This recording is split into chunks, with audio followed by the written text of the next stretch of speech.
আমাদের এখানে যখন সাম্রাজ্যবাদ হয়েছে, জাহাজ নিয়ে এসে মানুষজন দখল করেছে, ইস্ট ইন্ডিয়া কোম্পানির কথা বলে না, দখল করেছে, সেই দখলটা খুব দৃশ্যমান ছিল, সেই দখলটা এখন আর নেই। কিন্তু এখন আমাদের মগজ দখল হয়। এই মগজ দখলের ক্ষেত্রে মাধ্যমটা হয় হচ্ছে আপনার সংস্কৃতি বা কালচারাল ফিল্ডে যারা কাজ করছে। মূল বিষয় হচ্ছে এই মিডিয়াকে ব্যবহার করে সে আরও বাণিজ্য আনতে পারছে কিনা, এবং তার যে ইলিগাল যে বিজনেস আছে সেগুলো সে ঢাকতে পারছে কিনা, তার বিরুদ্ধে যে অভিযোগ সেটাকে সে ঢাকতে পারছে কিনা। তো এভাবে যখন একটা ব্যবহার করার জন্য একটা মিডিয়া করা হয়, তখন তো তাকে গণমাধ্যম বলা যায় না। আপনার মনে আছে যে শেখ হাসিনা নিজেই বলেছেন, খুবই সবাই জানে যে আপনার আমি যা ভারতকে দিয়েছি তা কেউ দিতে পারেনি। তো আমার প্রশ্ন, উনি কে ভারতকে দেওয়ার?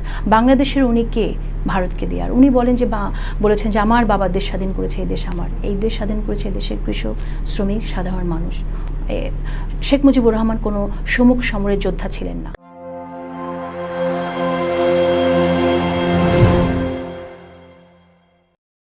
যে কোনো ফ্যাসিস্ট সরকার ক্ষমতায় আসলে পরে সবার আগে চেষ্টা করে গণমাধ্যমকে, এবং কারণ ফ্যাসিস্টদের নিয়ন্ত্রণের মধ্যে তো 3টা স্তম্ভ আছেই, 3 স্টেটস আছেই, তাই না? বিচার বিভাগ, আপনার লেজিসলেটিভ এবং আপনার নির্বাহী বিভাগ, এগুলো সব তারা নিজেরা নষ্ট করছে, ধ্বংস করে দিচ্ছে।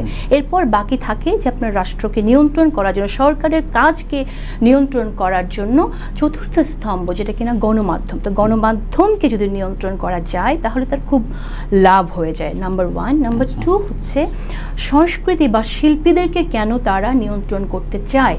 কারণ শিল্প এত গুরুত্বপূর্ণ, কারণ শিল্পের মধ্যে দিয়ে একটা মানুষকে কন্ট্রোল করতে পারে। দেখেন, একটা সময় কিন্তু মানুষ একদম জাহাজ নিয়ে এসে আমাদের এখানে যখন সাম্রাজ্যবাদ হয়েছে, জাহাজ নিয়ে এসে মানুষজন দখল করেছে, ইস্ট ইন্ডিয়া কোম্পানির কথা বলে না, দখল করেছে, সেই দখলটা খুব দৃশ্যমান ছিল, সেই দখলটা এখন আর নেই।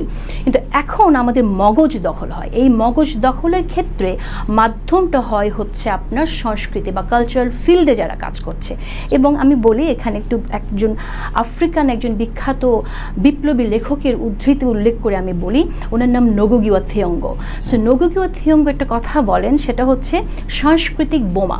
সাম্রাজ্যবাদীরা সবসময় সাংস্কৃতিক বোমাটা তৈরি করতে চান এবং আমাদের উপরে সেটার ব্যাপক প্রভাব, আমাদেরকে সেই বোমার মাধ্যমে তারা নিয়ন্ত্রণ করতে চান। কিভাবে ঘটনাটা ঘটে? যখন আপনি একজনকে দেখেন যে সে কাজটা করছে এবং খুব ভালো কাজ, তারা ওটাকে খুব প্রশংসা করে, প্রথম খুব ভালো কাজ, তখন আমরা তার মতো হতে চাই। এই যে হইতে চাই তার মধ্যে, এর মধ্যে দিয়েই কিন্তু ঘটনাটা ঘটে যায়। হ্যাঁ, তো এই জন্যই যে কোনো ফ্যাসিস্ট সরকার সংস্কৃতি অঙ্গনটাকে গ্রাস করে ফেলতে চায় এবং মাধ্যম হিসেবে তাদের গ্রাস, ইন আ সেন্স যে তারা তাদের মাধ্যম হিসেবে ব্যবহার করতে চায়। এবং অ্যাজ এ রেজাল্ট আপনি এখানে দেখবেন যে সাংস্কৃতিকরাই অনেক বড় অন্যায় করে, তাই না? ইতিহাসকে টুইস্ট করে তারা ফিল্ম বানাচ্ছে, ইতিহাসকে টুইস্ট করে তারা নাটক বানাচ্ছে, এবং আমাদের তরুণরা বা অন্য যারা ভিউয়ার্স আছেন তারা কিন্তু তাই দেখছেন এবং বিশ্বাস করছেন। তো এইভাবে ঘটনাগুলো ঘটে, তাদের জায়গাটাকে মজবুত করার জন্য তারা এটা করে। আসলে আপনি নিজেও গণমাধ্যমে কাজ করেন, আপনি জানেন যে আমাদের মূল জায়গাটাই তো ঠিক নয়। আমাদের এখানে তো গণমাধ্যমের যে দায়িত্বটা, গণমাধ্যম তো শুধু মুনাফা নির্ভর একটা মাধ্যম না যে আমি টাকার জন্য শুধু একটা কাজ করলাম, তাই না? কিন্তু আমাদের যা হচ্ছে এখানে বেশিরভাগ ক্ষেত্রেই কিন্তু আপনার বাণিজ্যের জন্যই মানুষ একটা মিডিয়া দিচ্ছে। আমরা সাংবাদিকরা সেখানে কাজ করতে যাচ্ছি, প্রত্যেকটা চ্যানেলের মালিকরা তাদের নিজেদের স্বার্থ রক্ষার জন্য আপনার এখানে চ্যানেল করছে। হয়তো তারা 100 কোটি টাকা ইনভেস্ট করছে, তাদের কাছে 100 কোটি টাকার রিটার্ন কত টাকা আসলো তাদের দেখার ব্যাপার না।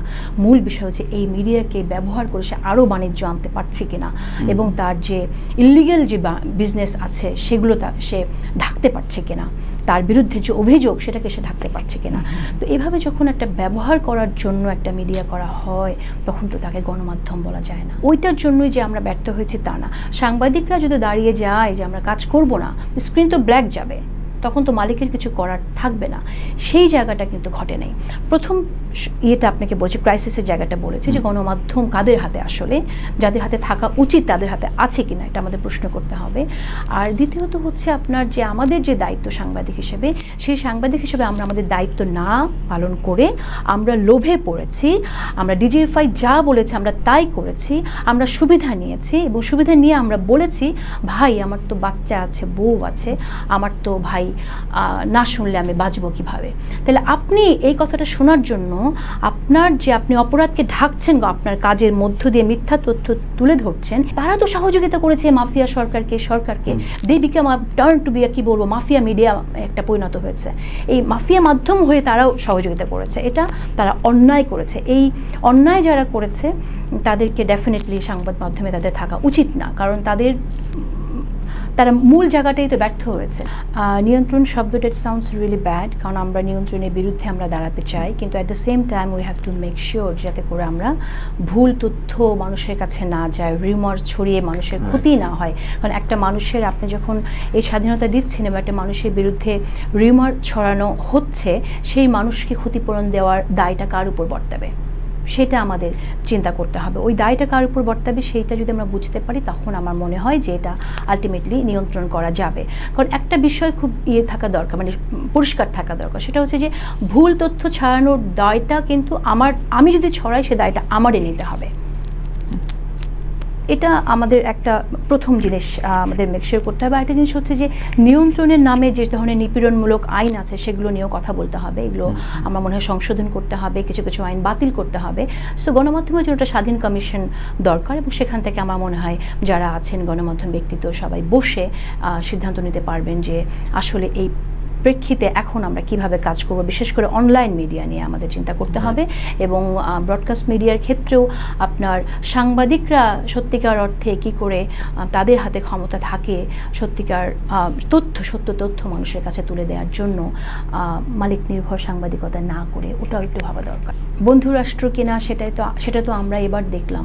বন্ধু কার সেটা একটা প্রশ্ন। বন্ধু কি আমার, বন্ধু কি আপনার, বা বন্ধু কি আমাদের দেশের সাধারণ মানুষের, নাকি বন্ধু আওয়ামী লীগের? সেটা তো আমরা দেখলাম, বিগত সময়গুলোতেও দেখেছি যে আমাদের এখানে জনমানুষের অধিকার, মিনিমাম একটা ভোটের অধিকার, একটা ভোট মানেই কিন্তু গণতন্ত্র না।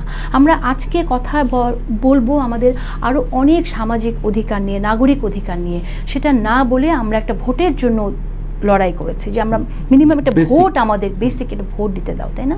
সে ভোটের অধিকারটাও নিয়েছে, এবং সেক্ষেত্রে প্রত্যক্ষভাবে সহযোগিতা করেছে ভারত। আমাদের সাধারণ মানুষের পাশে থাকেনি। ভারত বন্ধুত্বের হাত বাড়িয়েছে শুধুমাত্র আওয়ামী লীগের দিকে এবং শেখ হাসিনার দিকে।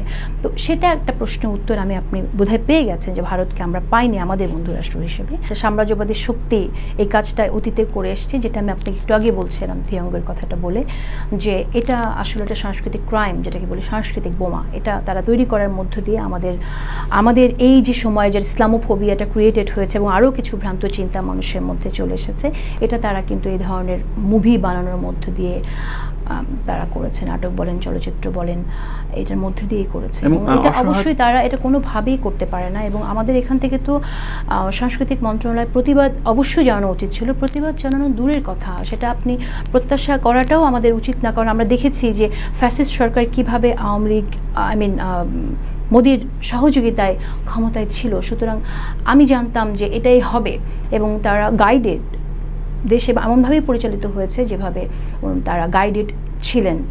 সো এক্ষেত্রে আমি একটা ছোট্ট কথা বলি, আপনার মনে আছে যে শেখ হাসিনা নিজেই বলেছেন, খুবই সবাই জানে যে আমি যা ভারতকে দিয়েছি তা কেউ দিতে পারেনি। তো আমার প্রশ্ন, উনি কে ভারতকে দেওয়ার? বাংলাদেশের উনি কে ভারতকে দেওয়ার? উনি বলেছেন যে আমার বাবা দেশ স্বাধীন করেছে, এই দেশ আমার, এই দেশ স্বাধীন করেছে এই দেশের কৃষক, শ্রমিক, সাধারণ মানুষ। শেখ মুজিবুর রহমান কোনো সম্মুখ সমরের যোদ্ধা ছিলেন না। আপনার 52 ভাষা আন্দোলন থেকে শুরু করে আপনার মুক্তিযুদ্ধের ব্যাপারটা বুঝতে হবে। যেমন এই 24-এর গণ অভ্যুত্থান শুধু 24-এর কোটা আন্দোলনকে নিয়ে হয়নি, এটার সাথে আরও অনেক কিছু সম্পৃক্ত। এর সাথে আছে আপনার বিডিআর হত্যা, এর সাথে আছে সড়ক আন্দোলন, নিরাপদ সড়ক আন্দোলন, এর সাথে আরও অনেক আন্দোলন আছে, হেফাজত আছে। সব কিছু মিলেই কিন্তু শেষ পর্যন্ত এই বিপ্লবের মালাটা গাঁথা হলো, তাই না? 71-ও কিন্তু শুধুমাত্র 71 হঠাৎ করে হয়ে ওঠেনি। এর আগে অনেকগুলো রাজনৈতিক প্রতিবাদ থেকে শুরু করে, আন্দোলন থেকে শুরু করে, তাই না, বিপ্লব থেকে শুরু করে আলটিমেটলি আমরা 71-এর মুক্তিযুদ্ধে পর্যন্ত পৌঁছালাম। সেখানে আমরা কিন্তু ভাসানীর নাম থেকে শুরু করে আমাদের আরও যারা নেতা আছেন তাদের নাম আমরা কখনোই আওয়ামী লীগের মুখ থেকে শুনিনি, শুধুমাত্র শেখ মুজিবের নামই শুনেছে। শেখ মুজিবকে তারা বানিয়ে দিয়েছেন একরকম নবী। সো ওনারা এখন ইসলামোফোবিয়া দেখছেন, যেখানে তো আওয়ামী লীগও তো একটা ধর্ম বানিয়ে ফেলেছেন ওনারা। ওনাদের নবী ছিলেন শেখ মুজিবুর রহমান, ঠিক না? এবং সেই নবী যা চিন্তা করতেন সেই ধর্ম অনুযায়ী দেশটাকে তারা শাসন করেছেন। কীরকম আমি ছোট করে বলি, অনেকে বলেন যে শেখ হাসিনা যা করেছেন সেটা আসলে ঠিক করেননি, শেখ মুজিবুর রহমান যা করেছেন মানে শেখ মুজিবুর রহমান থেকে অনেক সরে গেছে এখনকার আওয়ামী লীগ। আমি বলি একদম ভুল কথা, কারণ শেখ মুজিবুর রহমান যা করেছেন তার যে আদর্শ, ওনারা শেখ মুজিবুর রহমানকে নবী বানিয়ে তাই ফলো করেছেন। হ্যাঁ, কারণ শেখ মুজিবুর রহমানই তো বাকশাল কায়েম করেছিল, তিনি নাম দিয়েছিলেন। উনি একটা সংসদীয় গণতন্ত্র থেকে প্রেসিডেন্সিয়াল ইয়েতে চলে গেলেন, ফর্মে চলে গেলেন। এটা তো একটা গণতন্ত্রের জন্য আমাদের দেশের মানুষ প্রাণ দিয়েছিল। এদেশের মানুষ, কত মানুষ মারা গেছে গণতন্ত্রের জন্য। আপনি প্রথমে তো এসেই মুক্তিযোদ্ধার সাথে বেইমানি করেছেন, আর আপনি সেই মুক্তিযোদ্ধাদের নিয়েই খেলছেন, তাদেরকে ভাতা দেওয়ার নাম করে ভুয়া তালিকা করে আপনাদের দলের লোকজনকে আপনারা পয়সা দিয়েছেন তাদের কাছ থেকে রাজনৈতিক ফায়দা নেওয়ার জন্য, তাই না? এবং আমি আবার কথায় ফিরে আসি। সো যেটা বলছিলাম যে ওই একই ধারাবাহিকতায় কিন্তু শেখ হাসিনাও ছিলেন, এক দল এক শাসন।